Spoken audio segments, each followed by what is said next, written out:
سلام دوستان عزیز، باز هم به صفحه آموزشی ما خوش آمدید. دوستان نازنینم، قسمی که شما میبینید صفحه ما یک صفحه آموزشی زبان انگلیسی برای او تخصصی است که خواهان یادگیری زبان انگلیسی هستند.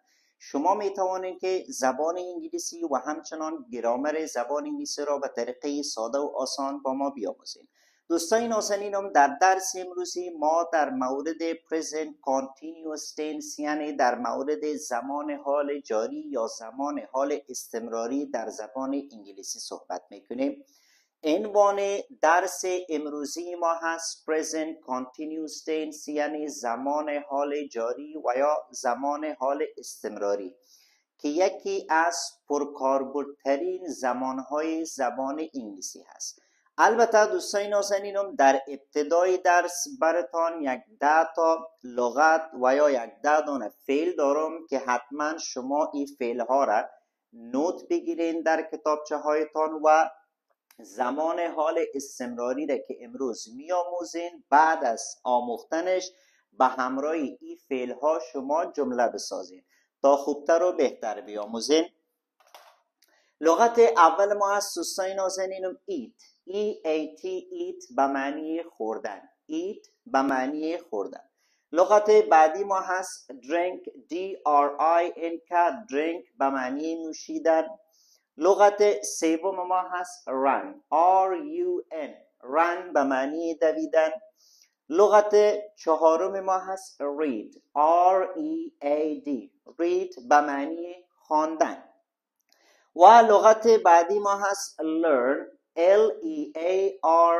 learn به معنی آموختن.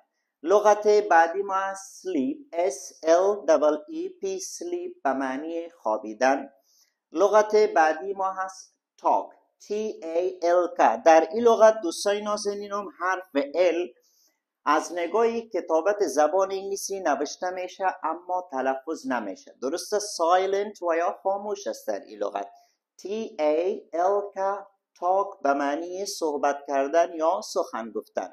لغت بعدی ما هست walk. در این لغت و یا در این فعل هم دوستان نازنینم حرف L سایلنت و یا خاموش هست، نوشته میشه اما تلفظ نمیشه. walk به معنی قدم زدن. لغت بعدی ما هست play. play به معنی بازی کردن. و لغت آخری ما هست watch. watch به معنی تماشا کردن. البته دوستان نازنینم این لغت ها را با ترجمه فارسیش در بخش کامنت ها براتون نوشتیم. شما می توانید که از اونجا هم اینها را با ترجمه فارسیشان نوت بگیرین و با اینها جمله بسازین. خب دوستان نازنینم، درس امروزی ما هست present continuous tense یعنی زمان حال جاری. در ابتدا از تعریفش آغاز میکنیم که present continuous tense یا زمان حال استمراری یا زمان حال جاری در زبان انگلیسی چی هست؟ The present continuous tense describes actions that are happening right now. به همین سادگی و آسانی شما تعریفش را میتوانید که حفظ بکنید. البته تعریف را هم با ترجمه فارسیش در بخش کامنت ها براتون نوشته، میتوانید که از اونجا نوت بگیرید. The present continuous tense زمان حال استمراری describes actions توصیف کننده اعمال یا کارهایی است that are happening right now که در حال حاضر در حال اتفاق افتادن هستند. یا به زبان ساده براتون بگویم دوستان نازنینم، present continuous tense یا زمان حال جاری یا زمان حال استمراری در زبان انگلیسی بیان کننده کارهایی است که عمو دقیقه ما در حال انجامش هستیم و یا عمو دقیقه و کار در حال انجام هست. درست است؟ و یا وقتی که ما در مورد یک کاری که همون لحظه مشغول انجام دادنش هستیم صحبت میکنیم از زمان حال استمراری یا از present continuous tense استفاده میکنیم. و فرمول از این دوستان نازنینم یا ساختار جمله در زمان حال استمراری چه قسم است؟ ساختار جمله در present continuous tense در زمان حال استمراری در زبان انگلیسی قسمی است که ما در ابتدای جمله خود subject یعنی فاعل جمله خود را می داشته باشیم. درست است، در ابتدای جمله خود ما همیشه subject یعنی فاعل جمله، کسی که همون کار را انجام میده، یا ضمیر او را می داشته باشیم و یا هم اسمش را می داشته باشیم. درست است. plus to be. بعدش دوستای نازنینم، بعد از فاعل خود ما از verb to be یعنی از افعال بودن که شما در درس‌های گذشته در مورد verb to be یعنی افعال بودن به طور مفصل آموختیم که عبارت از am، are و is می باشه. وقتی که ما در present continuous tense یعنی در زمان حال جاری جمله سازی میکنیم، البته جمله های مثبت در ابتدای جمله خود ما subject می داشته باشیم یعنی فاعل جمله خود را، با اضافه verbs to be افعال بودن که افعال بودن دوستان ناظرینم کدام ها هست؟ am، are، is که به همراه بعضی از فاعل ها ما از am استفاده میکنیم، به همراه بعضی از فاعل ها ما از are و به همراه متباقیش هم از is استفاده میکنیم. درست است که verb to be یعنی فعل بودن را ما نظر به subject، نظر به فاعل خود در جمله انتخاب میکنیم. خب بعدش چی را می داشته باشیم دوستان نازنینم؟ بعدش plus verb، بعدش باز ما فعل اصلی جمله خود را می داشته باشیم. فعل اصلی جمله ما چی است دوستان نازنینم؟ امو فعل یعنی امو کاری را که ما در موردش صحبت میکنیم او را ذکر میکنیم. بعد از چی؟ بعد از verb to be. و دوستان نازنینم وقتی که ما امو کار، امو فعل یا امو ورب را وقتی که در جمله ذکر کردیم در آخر از او فعل ing اضافه میکنیم. درست است؟ این را همیشه باید داشته باشین. در ابتدای جمله خود subject فاعل می داشته باشیم، بعدش verb to be یعنی از افعال بودن نظر به فاعل خود انتخاب میکنیم که یا am می باشه یا are و یا هم is. بعدش ما فعل اصلی جمله خود را می داشته باشیم با اضافه ing و بعد از این دوستان نازنینم object یعنی مفعول جمله خود را می داشته باشیم که یا object مفعول جمله می باشه و یا هم complement تمام کننده جمله. خب دوستان نازنینم البته وقتی که ما در فرمول جمله سازی در present continuous tense یعنی در زمان حال استمراری گفتیم که ما در ابتدای جمله subject یعنی فاعل خود را می داشته باشیم که یا اسم فاعل می باشه یا ضمایر فاعلی. درست است؟ پس ضمایر فاعلی را شما مطمئن هستم که همه تان می فهمین و یاد دارین که عبارتند از I، you، we، they، he، she، it. اینها دوستان نازنینم ضمایر فاعلی هستند که شما در درس‌های ابتدایی به طریقه بسیار درستش آموختید. بعدش ما گفتیم verb to be یعنی فعل بودن را می داشته باشیم که ما همیشه به همراه subject یا ضمیر I از چی استفاده میکنیم؟ از am که میشه I am و همچنان short form و یا فرم مختصر و مخفف هم داره که میشه I am. درست است که وقتی که ما در محاوره های روزمره صحبت میکنیم همیشه از فرم کوتاه اینها استفاده میکنیم. درست است؟ ما به همراه I از C استفاده میکنیم، از M استفاده میکنیم که فرم کوتاهش میشه I و به همراه U، V و they ما همیشه از C استفاده میکنیم، از R استفاده میکنیم. درست است؟ و اینها هم فرم مخفف یا short form یا فرم کوتاه دارن که you are میشه your، we are میشه we're، they are میشه their و به همراه he، she، it ما همیشه از C استفاده میکنیم، از is استفاده میکنیم. he is، she is، it is که فرم کوتاهشان میشه his، she's، its. خب و بعدش دوستای نازنینم در اینجا ما 3 قید داریم. درست است که اولیش هست right now، دومیش هست now و سومیش هست at the moment. معنی فارسی right now میشه دوستای نازنینم در حال حاضر و معنی now هم میشه امیالی یا امیدقه. درست است؟ معنی at the moment هم میشه در همین لحظه. و یا هم دوستای نازنینم اگر عمیق‌تر فکر کنیم right now, now, at the moment به زبان ساده هر سیش یک معنی داره. معنیشان میشه امی لحظه یا امی دقیقه یا در حال حاضر. خب حال دوستای نازنینم به مثال اول شما توجه کنین. درست است؟ طبق فرمولی که براتون گفتم ما در ابتدای جمله سابجکت فاعل جمله خود را داریم با اضافه to be، با اضافه فعل بودن که در این قسمت براتون گفتم که ما به همراه آی وقتی که سابجکت یا فاعل جمله ما آی باشه ما همیشه از فعل to be am استفاده میکنیم. درست است؟ قسمی که در این مثال ببینین I am. بعدش گفتیم ما فعل اصلی جمله خود را می داشته باشیم که در این جمله دوستای نازنینم فعل اصلی جمله ما هست teach، T-E-A-C-H teach به معنی تدریس کردن یا درس دادن. درست است؟ بعدش گفتیم به اضافه I-N-G و در آخر فعل خود ما چی اضافه کردیم؟ سه حرف، یعنی حرف I-N-G را اضافه کردیم. و بعدش دوستای نازنینم گفتیم که object مفعول جمله خود را می داشته باشیم که در اینجا کلمه انگلیش مفعول از این جمله ما میشه I am teaching English. و در این قسمت at the moment وقتی میگیم دوستای نازنینم یک قید است. درست است؟ قید زمان است که نشان میده که امی عمل تدریس انگلیسی در حال حاضر در حال جریان است، امی دقیقه جریان دارد. درست است؟ از این سه قید شما می توانید که در آخر جمله هایتان وقتی که در زمان حال استمراری جمله می سازین استفاده کنین.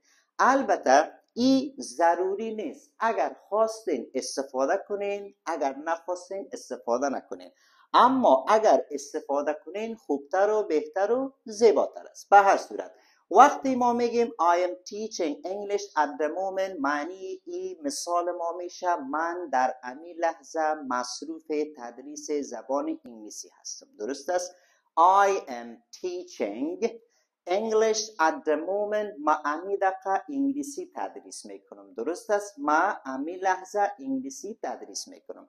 پس قسمی که ما در تعریف زمان حال استمراری گفتیم که توصیف کننده یا بیان کننده کاری است که او کار در همون لحظه در حال جریان باشه. درست است؟ ما در همین لحظه دوستای نازنینم هم انگلیسی تدریس میکنم و هم در مورد تدریس کردن انگلیسی دارم صحبت میکنم. درست است؟ پس در همچون مواقع ما از چی استفاده میکنیم؟ از present continuous tense، یعنی زمان حال استمراری. به همین سادگی و آسانی وقتی که شما تعریف پذیره بسیار به سادگی و فرمول جمله سازیش یاد داشته باشین هیچ وقت با استفاده از این دچار مشکل نمیشین. I am teaching English at the moment من در حال حاضر در حال تدریس انگلیسی هستم. مثال بعدی ما you are باز هم subject فاعل جمله خود را داریم و بعدش verb to be یعنی فعل بودن را که به همراه you و they ما از چی استفاده میکنیم؟ از are. You are learning English. You are learning English now. شما امی دقیقه یا در حال حاضر انگلیسی میآموزید. شما در حال حاضر انگلیسی میآموزید. You subject فاعل جمله ما شد و are verb to be learn L-E-A-R-N فعل اصلی جمله ما شد. درست است که به معنی آموختن هست و ما در آخر فعل خود چی اضافه کردیم؟ ing اضافه کردیم. درست است؟ verb plus ing. بعدش object ما مفعول جمله خود را داریم که مفعول ما در اینجا چی است؟ English. و now بیشتر هم براتون گفتم که یک قید است که بیان کننده از این است که عمل در امی لحظه در حال انجام هست. You are learning English now. شما امی دقیقه یا در حال حاضر در حال آموختن زبان انگلیسی هستید. و مثال سوم دوستای نازنینم با سومین شخص مفرد که در اینجا she هست، یعنی به معنی او دختر. she subject یا فاعل جمله ما هست و بعدش ما verb to be را داریم که به همراه he, she, it از is استفاده میکنیم. بعدش فعل اصلی جمله خود را داریم R-E-A-D read به معنی خواندن و در آخر فعل ما ing اضافه کردیم. درست است؟ She is reading a book و book object یعنی مفعول جمله ما میشه. She is reading a book. او دختر در حال کتاب خواندن است، یا به زبان ساده تر او دختر کتاب خوانده است. درست است؟ ما و شما در زندگی روزمره ایره بسیار تکرار میکنیم. البته در زبان فارسی مثلا یک نفر زنگ میزنه سر کار است، بگیم کار کرده رایستم، سر کار هستم. درست است؟ She is reading a book. او دختر در حال کتاب خواندن است. این بود دوستان نازنینم طریقه جمله سازی در زمان حال استمراری. البته جمله های مثبت وقتی میگیم I'm teaching English at the moment، ما در حال حاضر در حال تدریس زبان انگلیسی هستم، این یک جمله مثبت هست. و حال دوستان نازنین ما چی قسم جمله منفی بسازیم؟ درست است؟ در present continuous tense یعنی در زمان حال استمراری چی قسم ما جمله منفی بسازیم؟ بسیار آسان است دوستان نازنین، فقط کافی است که بعد از verb to be یعنی بعد از MRS شما در جمله هایتون کلمه not را اضافه کنید. درست است؟ کلمه not N-O-T. به همین سادگی دوستان نازنینم جمله های مثبت ما به منفی تبدیل میشه. درست است؟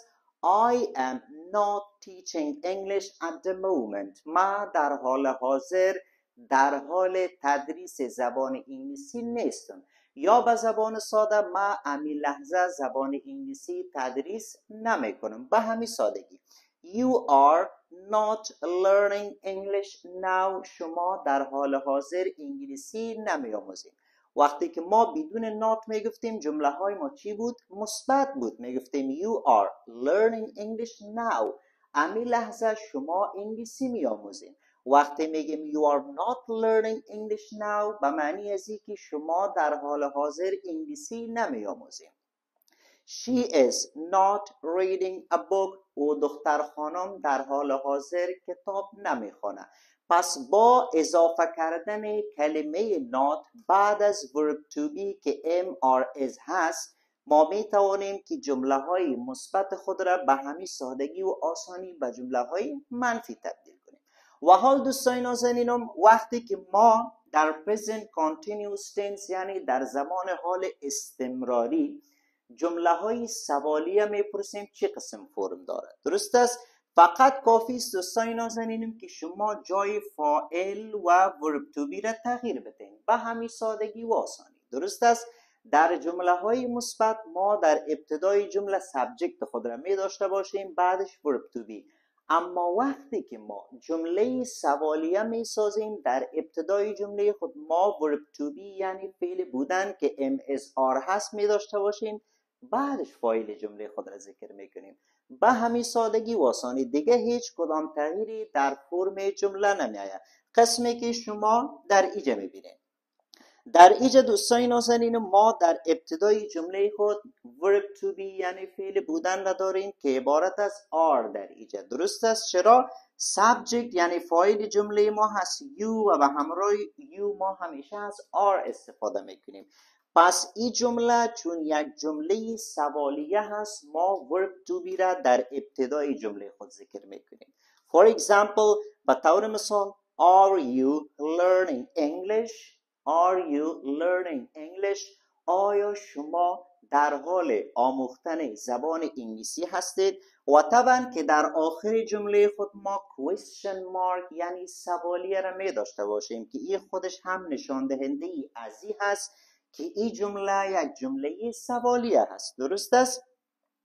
پس ساختن جمله های سوالی باز تکرار میکنم در present continuous tense در زمان حال استمراری قسمی است که ما در ابتدای جمله خود verb to be یعنی فعل بودن نمی داشته باشیم و بعدش فاعل جمله خود را می داشته باشیم. درست است؟ برخلاف جمله های مثبت. در جمله های مثبت ما در ابتدای جمله فاعل خود را می داشته باشیم، اما در جمله های سوالیه ما در ابتدای جمله verb to be یعنی MSR را می داشته باشیم. به همین سادگی و آسانی. For example, am I teaching English? آیا من در حال تدریس زبان انگلیسی هستم؟ و وقتی که جواب بله و یا نخیر میتیم. Yes you are. Yes you are. درست است؟ البته پیشتر اشتباه شد. من مثال دوم را مثال دادم. مثال اول ما این قسمت است. ببخشین. Am I teaching English? آیا من در حال حاضر در حال تدریس زبان انگلیسی هستم؟ پس شما باید جواب بدین که Yes you are. به همین سادگی. Yes you are به معنی ازی که بله شما در حال تدریس زبان انگلیسی هستید. و اگر یک شخص همچون یک سوال میپرسه میگه Am I teaching English؟ آیا من در حال تدریس زبان انگلیسی هستم؟ و او شخص امو لحظه در حال تدریس زبان انگلیسی نیست. پس شما چی میگین؟ No you are not. No you are not. و این به معنی عزیز وقتی که شما میگین No you are not معنی ازی رو میده که نخیر شما در حال حاضر در حال تدریس زبان انگلیسی نیستید. مثال بعدی ما Are you learning English؟ آیا شما در حال آموختن زبان انگلیسی هستید؟ اگر جوابتان مثبت بود میگین که Yes I am. بله من هستم. اگر جوابتان منفی بود در حال انجام امی عملی که شخص سوال میکنه نبودید پس میگید No I am not. و مثال آخر ما با verb to be is که به همراه he she it ما از is استفاده میکنیم چون جمله ما جمله سوالیه هست. در ابتدای جمله ما چی را ذکر میکنیم؟ verb to be را. For example, is she reading a book؟ آیا او دختر خانم در حال کتاب خواندن هست؟ اگر جواب مثبت بود چی میگیم؟ Yes she is. Yes she is. بله در حال کتاب خواندن هست. و اگر جواب ما منفی بود چی میگیم؟ No she is not. نخیر او دختر خانم در حال کتاب خواندن نیست. پس جمله مثبت ما چه قسم بود؟ I am teaching English at the moment. I am teaching English at the moment. ما در حال حاضر در حال تدریس زبان انگلیسی هستم. و جمله منفی ما چه قسم بود؟ ما بعد از verb to be کلمه not را اضافه میکردیم. I am not teaching English at the moment. من در حال حاضر در حال تدریس زبان انگلیسی نیستم. و همین جمله را وقتی که سوالیه میکردیم چه قسم بود؟ Am I teaching English؟ آیا من در حال تدریس زبان انگلیسی هستم؟ Yes you are. بله شما هستید. No you are not. نخیر نیستید. این بود دوستای نازنینم present continuous tense زمان حال جاری و یا زمان حال استمراری در زبان انگلیسی. البته دوستای نازنینم باز هم براتون میگم که به همراه این فعل هایی که امروز آموختیم که عبارت از eat خوردن، drink نوشیدن، run دویدن، read خواندن، learn آموختن، sleep خوابیدن، talk صحبت کردن، walk قدم زدن، play بازی کردن، watch تماشا کردن. به همراه امی دفعه دوستای نازنینم شما به همراه هر کدامش یک جمله مثبت بسازین و یک جمله منفی و یک جمله سوالیه. حتی به خاطر تمرین دوستای نازنینم با استفاده از این فعل ها یک جمله در بخش کامنت ها هم بنویسین تا present continuous tense یعنی زمان حال استمراری را خوبتر و بهتر یاد بگیرید. پس درس ما همینجا به پایان میرسه دوستای نازنینم. در مورد درس اگر کدام سوالی داشته باشین میتوانین که در بخش کامنت ها از ما بپرسین. تا درس بعد شما را به خداوند کریم و رحیم میسپارم. شاد و موفق باشین.